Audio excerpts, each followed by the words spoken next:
Thanks for the service. You're welcome. Appreciate you guys.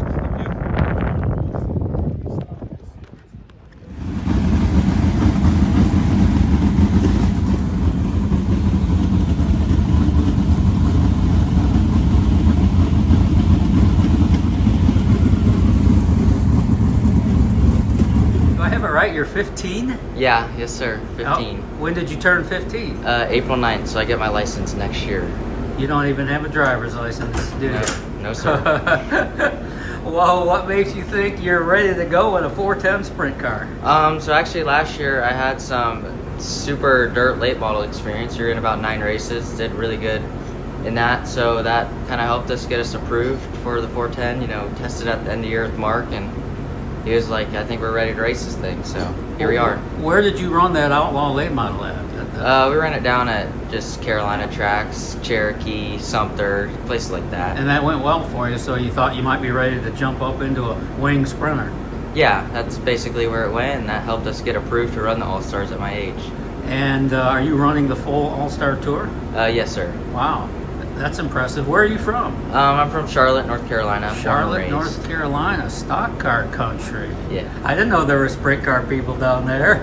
Yeah, hard to find. Yeah. What would be, if you could have a dream, any direction you'd go in the industry, where would it be? NASCAR 410 stuff. I mean, I'm only 15, so I'm just gonna see where it takes me right now. You know, Yeah. I got a long career ahead of myself, so just see where it goes. Yeah. Well, are you going to be a senior then? No, I'm actually a sophomore. You're a so sophomore. I got 3 more years of high school. Oh my God. Yeah. You gotta be kidding me. So what do you do back home? A student and a racer, right? Yeah, so you know, go to school. I race micros with my dad and my brother, so on our free time we'll try and race them as much as we can. So always maintaining the micro. If I'm not maintaining the micro, I'm either iRacing or I'm up at Mark's shop working on the sprint car, getting it ready for our next race. We definitely have a very busy month of June in the sprint car, so definitely going to be up there a lot. Yeah. Do your friends back home keep up with what you're doing? Do they take an interest? Yeah, you know, I have a lot of racing friends down there, so for the most part we all kind of keep track of our stuff, so follow along. Big leap for a young man. Do you get nervous when you climb in a car? It just depends. Like sometimes on restarts, you know, I kind of get nervous, you know, that's when the nerves build up, but for the most part I feel like I've stayed pretty calm. Yeah, and it's not just the nerves of climbing in a 410 sprint car. You're going to all new tracks. I'm going to guess you've never raced at Attica? Yeah, the only track on the schedule that I've actually seen in person is Atomic back in 2023. But you haven't raced on any of them? No, sir.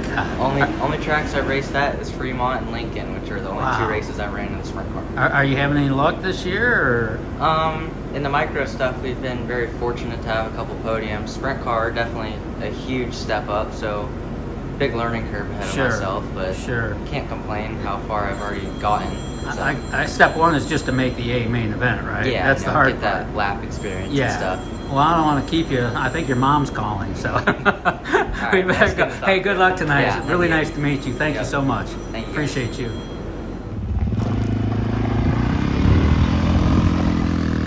Sounds like you're going to try and run the full All-Star schedule. Yep, that's the plan. Yeah, how do you do it? I mean, how do you stay on the road and night after night after night? I mean, this week I'm pretty fortunate with my job, and I'm able to work remote through the days and everything. But yeah, for my kid, he works on it through the week, maintaining the car and keeping up with it with Mark in the evenings. So you have a job that you can do on the road? Yes, not all the time, but for short times I can. Yeah. It's going to be a long season. What is that? What do you do on the road that you're able to do, you know, on the fly? I work in motorsports industry. Really? So it makes it. I got a pretty good team that makes sure everything gets done when I'm gone, and so I'm very fortunate. What team is that? General Motors. Oh. Yeah, I run the design and manufacturing group for motorsports. Okay, gotcha. That's interesting. Good luck. Thank you. Yep. Appreciate it. Yes, sir.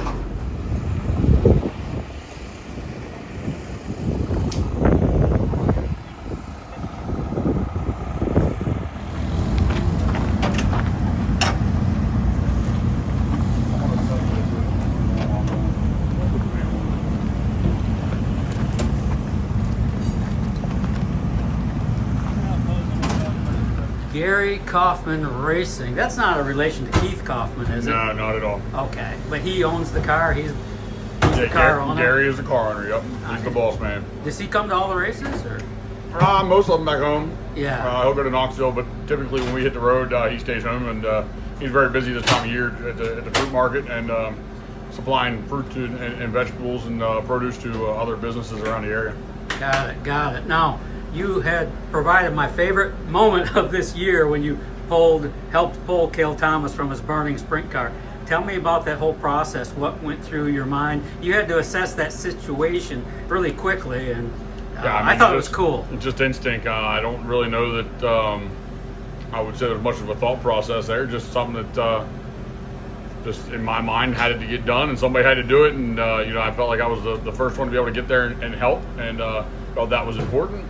Other than that, I really didn't think much more into it than that. Yeah, you just acted. I've got to believe you would hope for the same if you were in a burning sprint car. Yeah. Did someone come get you out? Yeah, a couple of years ago, about the same spot at Williams Grove, probably about 10 years ago now, Doug Esch did it for me. I crashed really, really hard and really wasn't very with it. And Doug physically ripped me out of the car and got me away from it. So everything seems to always go full circle in life, and that's one of them instances. Yeah, that's a good example. Are you a full-time racer? This is how you make your money, make your living?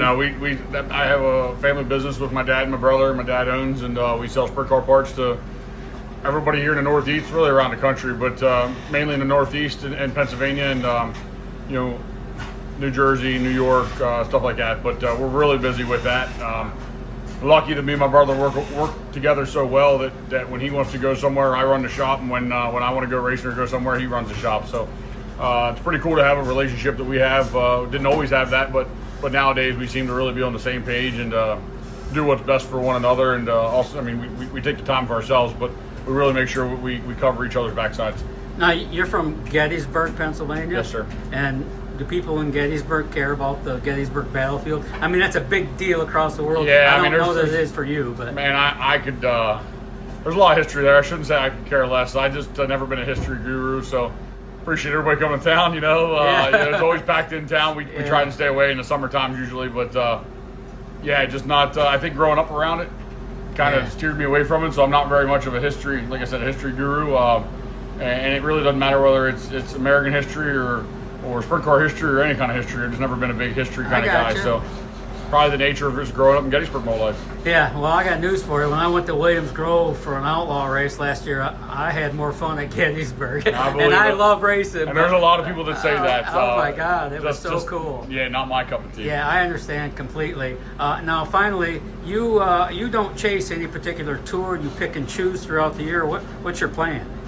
I don't have a plan. Okay. Our plan changed just this week to come out here today, which I'm glad we did. Looks like we might sneak one in tonight if the rain can hold off. The couple spits it's had ain't shit. So hopefully we can squeeze one in here tonight and get a race in. They canceled back home, so I think we definitely chose the right decision to come out here. Yeah. So you have no plan for the year. Your policy is to have no policy. That's right. We'll be here all week, though. We do want to win. I really want to win You're going to do Ohio the whole Speedweek then? Yeah, we won Ohio Speedweek Championship, so we're going to try real hard, see what we can do here at the end of 9 nights. You like Attica? Yeah, we won here before. So, have you? I didn't know that. Yeah, we won, I think, in 2022, so cool. We'll try and do it again tonight. All right. Thanks for your time. I appreciate you. Thank you. Yes, sir.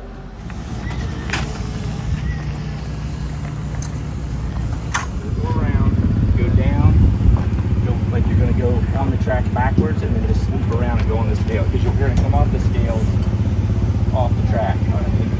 No, do it after. No, do it right now. But I know you have an extensive background in sprint car racing. Can you go over some of it? Ran sprint cars and midgets when I was younger. Owned Stealth for several years. Built cars there. You owned the Stealth chassis? Yeah, owned Stealth after Godfrey. Really? Ran sprint cars and midgets with guys back that would have been Jay Drake and Jerry Coons Jr. and Darlin, all those guys. Some non-wingers, huh? Yeah. I love that stuff. Yeah, so Jerry Coons Jr. and I, and even Jay Drake and I won quite a few big races together. That's so cool. Yeah, Tony Elliott. Left down in North Carolina, focused on building a business for a few years, and then, last few years just went back always liked wing racing, so put a wing car together. We ran some micros, still got midgets. And then been helping the Price boys here for the last few years, and just good kid, good family, and yeah, decided to do some wing car racing. So we had Gray Ledbetter in it for a few times, and then she's off-road racing now, and then had Connor Moreau in it for a little bit. He's now with Bill over at doing the Outlaw deal, so yeah, just having fun. So you mentioned Stealth Chassis. You Yep. purchased that from somebody? Correct. So John Godfrey sold it to an investor.